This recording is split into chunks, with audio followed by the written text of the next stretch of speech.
Welcome back to another edition of Post Media's Ottawa Senators panel. I'm Ken Warren with Bruce Garriock. As always, the Senators, a lot of balls in the air, a lot of moving parts. I guess we could start with the latest news. I guess the call-up of Logan Brown, partly due to his production down in Belleville, but also due to injury situation in Ottawa with Colin White out and Artem Anisimov out. Bruce, just your take on the latest moves. Well, you look at the situation that they're in right now, Kenny, and obviously this is a team that doesn't have a lot of depth. And right now their depth is being put to the test as they begin a 3-game homestand starting with the Detroit Red Wings. You know, Logan Brown wasn't happy at being sent down, and he's now going to get the opportunity to prove himself as this club's number one center. Clearly, Colin White, when he suffered the hip flexor injury Saturday night, he was struggling at the time he suffered that injury. Logan Brown has done some good things in Belleville. They're coming off a difficult weekend, but this is a great opportunity for Logan Brown to show that he can get it done at this level. And there has been an awful lot of debate about the decision by this organization to send Logan Brown down. Well, and part of it was due to they did have, you talk about not much depth, they did have some depth, whether it was good or not depth. They had depth down the middle. They had 4 centers when he was sent down. Now with Anisimov out, really, you have 2 established NHL centers in Tierney and Pajot. So here's your opportunity. I would like to see what he can do on the power play at the NHL level, because this guy with open ice, finding open players, that's where he excels. So if they get a power play, because they haven't got very many. Well, they've got to do a better job, I think, drawing some penalties to get power plays. But you're right. I will be interested to see, Logan Brown and Brady. I want to call him Keith. Logan Brown and Brady Tkachuk played together as kids growing up in St. Louis. 12 years old. They were line mates. They're close friends. They've played together before. They now have the opportunity to have some success together at the National Hockey League level. To me, this will be intriguing to see how Logan Brown does under these circumstances and with this situation thrust upon him. One of the things that DJ Smith talked about when the Colin White injury was announced, he says, guys are sitting in their stall and they're saying, well, I want my chance. Yeah. Well, he said, here's your chance. Well, and then let's face it, he's been pretty angry at the effort level from a fair number of players, particularly forwards. There's no forecheck. There's no nothing. I mean, occasionally you have a good shift here or there. You can't sustain anything, and that explains their record. They're 1-6-1 before meeting Detroit. They've got to get some kind of extended pressure inside an opposition end. Well, and one of the things that DJ Smith has certainly talked about is the fact that this team has to rely on hard work. And I don't think we've seen any consistency through the first 8 or 9 games of the regular season, Kenny. With this team, we can say that they worked hard for 60 minutes because they play well in spurts. There's absolutely no question. That third period in Arizona Saturday night was a good period for them. But there have been times where they've just left it up to the goalie. Oh, they were terrible in Dallas for pretty much that whole game. They weren't very good in Arizona. They came back a little bit late in that game. They weren't very good. And I'm getting tired of hearing every team they're playing is a great team. Well, it is the NHL. They should be great teams they're playing against.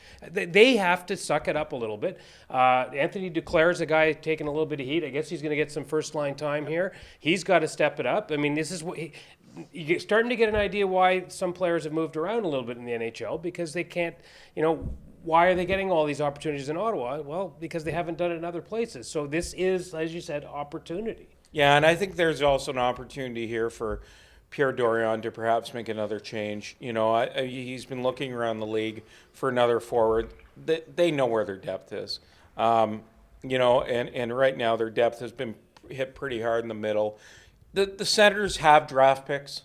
They have some picks that they can play with. They have some assets that they can move, and I'm not talking about young players, but they do have a lot of draft picks in the next 2 drafts. So, giving up that 4th-round pick for Nemestikov, easy for me to say. A lot of people were wondering about that.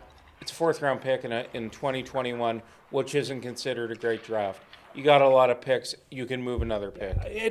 The other thing, this is we pretty clear indication this is going to be a very long year. There's going to be losing streaks like this are going to happen. I worry about now, and not in the case of a Logan Brown. Here's the opportunity. You got an offensive situation to bring him in.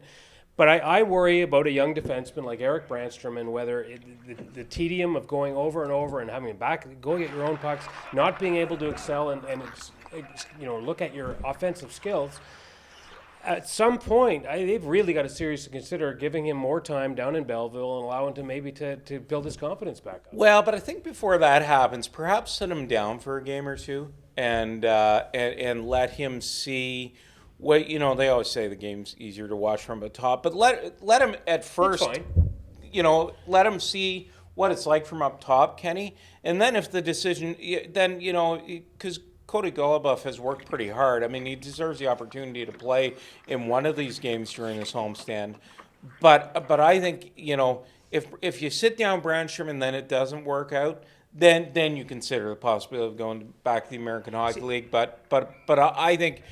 Don't just send a guy down because he's had a rough stretch. Well, I compared a little bit to Max Lajoie last year. He had a great start, and then the things started to build and compile, and then a young guy, you start overthinking things, and then you start questioning your decisions, and then they lost him pretty. Had an injury, but they sort of lost him for the whole year. And we're nobody's saying you're going to win the Stanley Cup this year. It is about 2, 3, 4 years down the road, and when you want Brandstrom to be an elite player. So maybe you send him down and adjust, and maybe you're right. Maybe the first step is to, take a look at this and then come back and see if it doesn't get any better. Then you make that call. I think they got to reconsider what they're going to do on defense here a little bit, because those guys the defensemen are being hemmed in continually in their own zone. Well, but it would also help if the forwards were working a little harder to help them get the puck out. Well, absolutely, and really, what's kept them in games, let's face it, is the goaltending. Anders Nielsen has been outstanding. After a shaky first game against St. Louis, he has really been solid in his next few games. Yeah, and he's really picked it up, because here's a guy who didn't have a great training camp, Ken, and as you say, that first start against the St. Louis Blues wasn't very good either, and stopping 93 of 97 shots in 2 starts says a lot about Anders Nielsen. One thing we know about Nielsen is he works very hard. I still think that the goaltending here is going to be a bit of an even split, but I also think that they're willing to try and run with a guy if he can get hot, and I think that's going to be the attempt with Anders Nielsen. Well, they're having some issues down in Belleville with the goaltending too, which is not helping this case. But Yeah. but right now, I think good on them for the goaltending, because if you're in those buildings, and it was in those buildings, Vegas was all over them, Arizona was all over them, Dallas was all over them, and the goaltending made the games look respectable. Pretty much, guys, that's it for this edition of Ottawa Senators Post Media Panel. Take care.